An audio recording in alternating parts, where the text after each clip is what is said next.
Hello everyone, welcome back to the channel. I hope you guys are doing amazing. So let's see today's daily challenge on Leetcode and let's try to solve it together. So range product queries of power. So you are given a positive integer n and there exists a zero indexed array called powers composed of the minimum number of powers of 2 that sum to n. Okay, and the array is sorted in non-decreasing order and there is only one way to form the array, and you are also given a zero index 2D integer array queries. Okay, and you will be given the in the ith query you will be given some range L to R, and you need to find from the powers array the product of all the elements of those powers array given from L to R in the ith query. Okay, and you need, if the answer is too large, you can just store answer of I in this mod fashion. Okay, 1e9 plus 7, you can just mod it.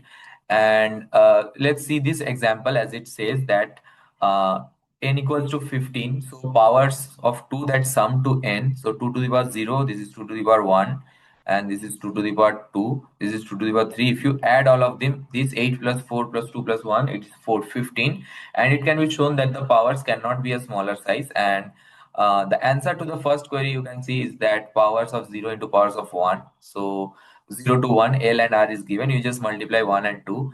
And in the case where you see 0 to 3 is given, you just multiply all the powers. So, powers of 0 into powers of 1 into powers of 2 into powers of 3, and you get 64, right? And each answer you do modulo 1e9 plus 7, you is just returns the same thing, 2, 4, and 64. And therefore, that will be the answer to this example. And I hope the question is at first very clear to you. There should not be no doubt. There should not be any doubt in the question at first. And you see n is up to 1e9, so it is a 32-bit integer. Okay, and which means that the maximum range can be 2 to the power of 31 minus 1. And so you see the range product queries of powers in this question. uh, Queries of I and left I and left IL to R is there, and this power is decomposed into the powers of 2 that sum to n. So what does this remind you of? Okay, so let's say you are given this number 15, or let's say you are given some other number 10. Okay, let's talk about this 10 first. So you want to decompose this in powers of 2. So okay, so what does this remind you of? Doesn't this remind you of binary numbers? So this will be 1010 in binary. 10 can be written in 1010 in binary, right? So you already know this, I guess. So this is 1 into 2 to the power of 1, and this is nothing but 2 to the power of 3. Okay, 1 into 2 to the power of 3. If you add both of this, it will become 10. So 10 can be written as nothing but 2 to the power 1 plus 2 to the power 3, which is nothing but 2 plus 8. Okay. Similarly, 15, it can be represented in binary as 1111 base 2. So you can write it as 2 to the power 0 plus 2 to the power 1 plus 2 to the power 2 plus 2 to the power 3. So the powers array will be nothing but here in this case the powers array would be 2 comma 8, and in this case it will be 1 2 4 8. I hope you understand this, how to create the powers array. It is you can just check what you can do. You have n. Okay, you traverse through all the bits of n. Okay, you traverse through all the bits of n, and if you check that if the ith bit is set. Okay, if the ith bit is set, so if you already know bit manipulation, I hope you can understand how to check the ith bit is set or not. One left shift I and n.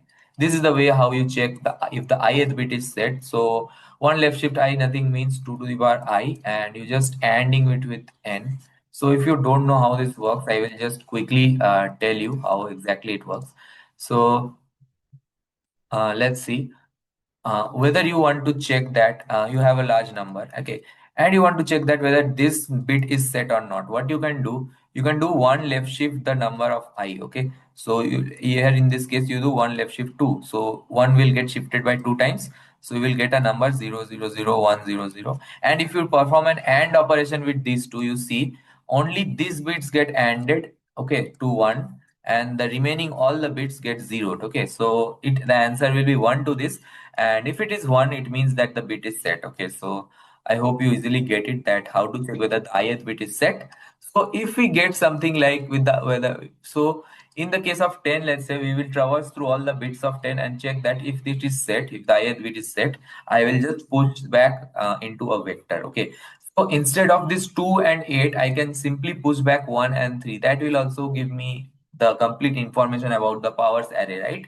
So instead of this 0, 1, I can also store in this manner. I'm just storing the powers, and at the end, I will just store this. Let's say this is ith value. If the ith value is there, let's say x, then 1 left shift f2 to the power x, I will just store. Okay. So I am storing nothing but 1 comma 3 in this place, but in fact I am storing 2 comma 8. Okay.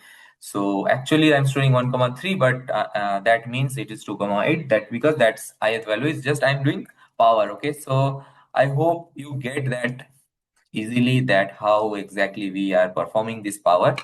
And yeah, so let's quickly create the powers array. Okay. And we can just see. So one thing you can easily understand, that this powers array, what can be the maximum size of this powers array? It is very simple, that this powers array cannot be more than 30 or 31. Okay. Up to 31 it can be maximum. So let's just quickly go to from 0th bit to 31st bit, and I will check that if ith bit is set, it means that 1 left shift I and n. If it is set, then I will simply do powers dot pushback, powers dot pushback uh this I. Okay. So I am storing the powers of I. Okay, I'm storing the powers I in the this vector, and you can see what is the maximum length of this powers array. It cannot be more than 31. So you see, you are given one E5 queries, right? You are given a queries array, and each of them consists of something like L1 R1, L2 R2. Okay, something like this. And this cannot be, you can see that this L to R, okay, this range, although the count of this whole queries is 1E5, but this has to be within 31, right? This has to be within 31. So every time you can also perform a brute force. Okay, if you, even if you perform a brute force, so let's say you want to calculate everything from L to R, you just want to multiply them.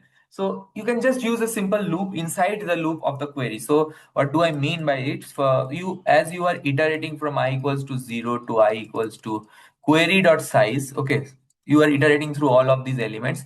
So for each element you can keep another loop which will go from something like, for j equals to L to j equals to R. Okay, you can just go from j to L to R, and you can physically multiply. Okay, you can just multiply in this loop and you can get the answer. So what do I mean by it? You can check here. Okay, so our, let's say the vector answer will be nothing but, let's say v, and we just return v at the end. Okay. And in between, what I will do is that I will simply traverse through, first of all the queries, right? So I go to all the queries and tell that give me my L and R. What is your ranges of L and R? Just give me that quickly first. So this is L and this is R.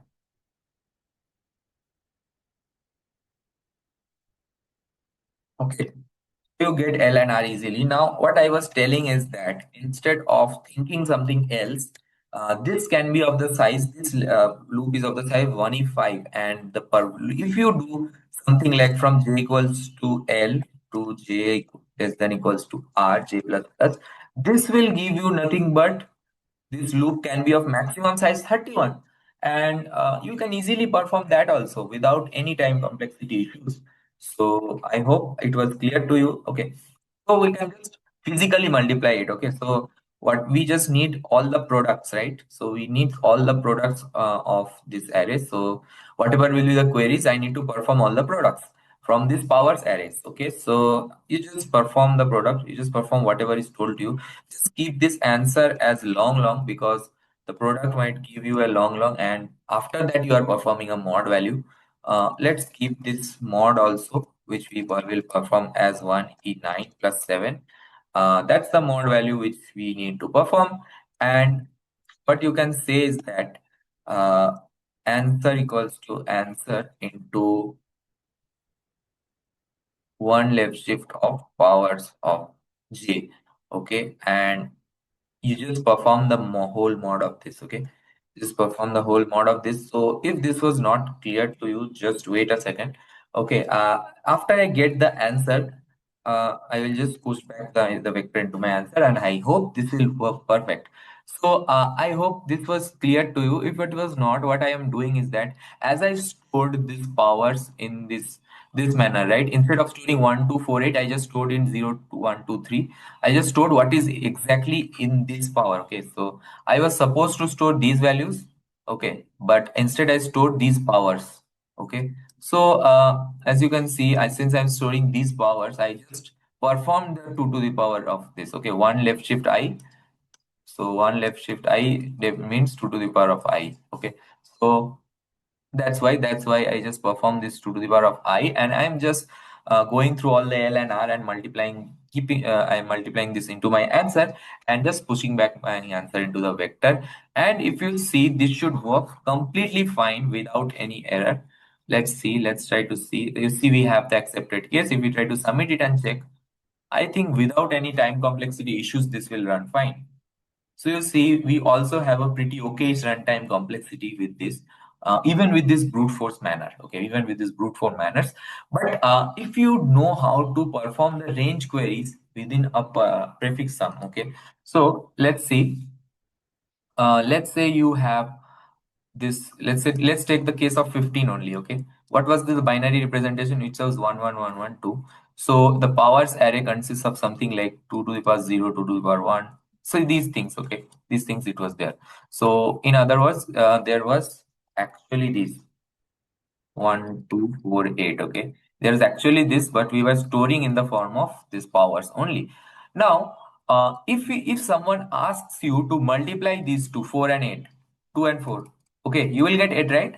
But what you can do, you can also add these two. 1 plus 2, you get 3, and you just raise it to the power 2 to the power 3, you will get 8 only. So if you don't understand what's happening here, you see, someone asks you to multiply some powers of 2, right? To the power x, to the power y. Okay, x plus 1 actually, not y, to x plus 1 in this manner in the array. What you can do is that this is nothing but sum of all the powers, right? So instead of multiplying this powers array, since I'm storing the power array in this manner, you can just create a addition instead of multiplication and raise it to the power of 2. So it means that I will create a prefix array. Okay, so what I can do is that I will create a prefix array. So if you don't know how to calculate range queries, okay, so I will just tell you that first. So this is something like how to calculate range queries using prefix sum, using prefix array. So I am assuming you at least know what is prefix array. Okay, that I am not explaining. If you don't know, you just quickly search in your answer in the Google. Okay, so let's say we have an array low 8 7 5 something like this. Okay, and someone will give you queries. So in every query you need to calculate something like the sum of this range, the sum of this range, the sum of this range, something like this you need to calculate. Okay, so what you can do is that you can calculate the prefix array. This is 2, 2 plus 8 you just calculate, which will give you 10. 10 plus 7 you just calculate, which will give you 17, and 17 plus 5 get 22 and 23. So you see, this prefix of I gives the sum of all the values of the prefix array. Okay, so 2 plus 8 plus 7 plus 5 will give you 22. So this is nothing but your prefix array. And what you can do you need to perform in order to perform the range queries. If someone tells you that in the ith query, okay, perform a sum from zero, from not from zero, from index 1 to index 3. If someone asks you, what you will do, you are physically, what you could have done is that, as you have done now, is that you added manually these three answers, right? So you performed another loop in and did something like 8 plus 7 plus 5. Instead of that, what you can do is that you can use the prefix query, okay, prefix array. So instead of doing a loop, you can just subtract this prefix of this r minus prefix of this l minus 1. Okay, and this will mean that what is r is nothing but 3. So you put this prefix of 3 minus this prefix of L minus 1, which is 0. So you will get nothing but 22 minus 2, right? So you will get 20. And if you would have added physically, you will also get the same answer, 8 plus 7, which is 15 plus 5, 20. So you see, using prefix array, you just perform a single subtraction, and you could have performed a range queries, okay, instead of using a loop. So you did not use a loop here. Okay, so if you notice that you avoided the step of using a loop using the prefix query, okay. So I hope this was clear to you. And if you are thinking that if L is 0, it will be 0 minus 1, it will be minus 1, there will be an index error. So in that case, you just put at first, you just put a 0 in your prefix. So that's how prefix sum works. And in order to calculate this sum, you could have also used a simple prefix array. So I hope that was clear to you. So what could you have used? Uh, in this, you could have also used a prefix array. And what will be the size of this array? It will be nothing but powers dot size plus 1. Okay. uh, because a prefix, okay, because what will happen is that you should use the first 0. Okay, you should initialize all elements by 0, and you should start filling with I equals to 1. Okay, and it will be till prefix dot size. Okay, so you are just filling up the prefix array, and I hope you already know how to create a prefix array. If you don't know, just quickly search it up. And I also told you, right? I just told you just now that how you create a prefix array. So I hope this would be simple for you. So powers of I minus 1. So I hope this is a one based indexing prefix, and you do understand that. And so yeah, I just get my prefix array easily. And instead of this whole thing, I will not use a loop. My target is that I will not use a loop. Okay. So let me calculate the power mod. Okay. So let me have another vector which will give me the power mod. Okay. So what does this mean actually? So what is the worst that you could have been calculating? So as I told you that in this prefix array, you can calculate the range queries. But if someone tells you that you need to add everything, okay, in my query you need to add everything. You just pick the last element, right? So that is 23. But as I told you, in the powers, these are the power sum. So you need 2 to the power 23 and not 23. Okay. So and that also you need modulo mod. Okay, so this can be a large value, and you should not calculate mod again and again. So instead of that, you just keep another vector power mod, which will give you, so power mod of I will give you 2 to the power I modulo mod. So I'm just creating a p mod, another vector, and the power mod of I gives you nothing but 2 to the power I modulo mod. Okay, so I am just trying to create a vector which will give me this in handy. Okay, okay, so I am just, and for the maximum value will be the sum of all the elements of this array. That is the last element of the prefix array. Okay, so I hope you get that easily. So prefix of prefix dot size minus 1. I hope this thing is clear to you. I am taking the last element in prefix array, and I am just doing plus 1. Okay, so that's what the power mod tells me. And it will be, all the elements will be initialized with 1 initially, and I will go to nothing but from I equals to 1 till I equals to p mod dot size. Okay, and it will give me I plus plus, and I will do nothing but p mod of I is simply p mod of I multiply by p mod of I minus 1 modulo mod. Okay, so what I am doing, not I minus 1, this is a 2, right? This is 2. From I minus 1, you just do 2. So I hope you easily understand. I'm just creating the powers of 2. So what is the first element in this p mod? The first element is nothing but 1. What is the second element? In order to get the second element, you go to the first element and multiply it by 2. So you get 2. And in order to get the third element, you go to the element before that and multiply it by 2.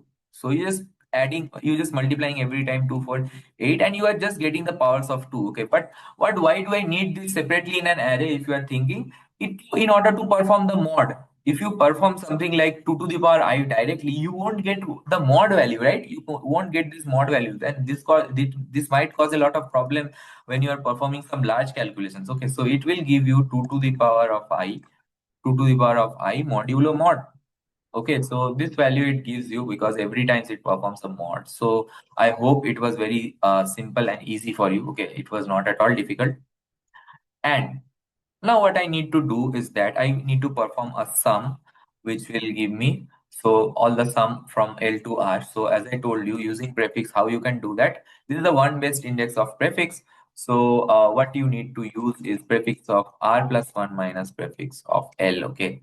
So usually we use something like prefix of R minus prefix of L minus 1, as I already told you. Okay. As I had already explained you about this here, prefix of R minus prefix of L minus, but since this is a one based indexing, I have performed a one based indexing in order to accumulate this zero also, right? So that's why I am doing nothing but R minus of L. Okay, R plus 1 minus of L in order to accommodate that. And what do I need? I just need, once I have all the sum, let's say once I have all this sum, which is 23 here, I just need to raise it to the power of 2. So what I do is simple. I just need to raise to the power of 2, and I need to take care of the mod also. So I have already taken care of that using the prefix array. So what I will do is that p mod of sum is all I will do.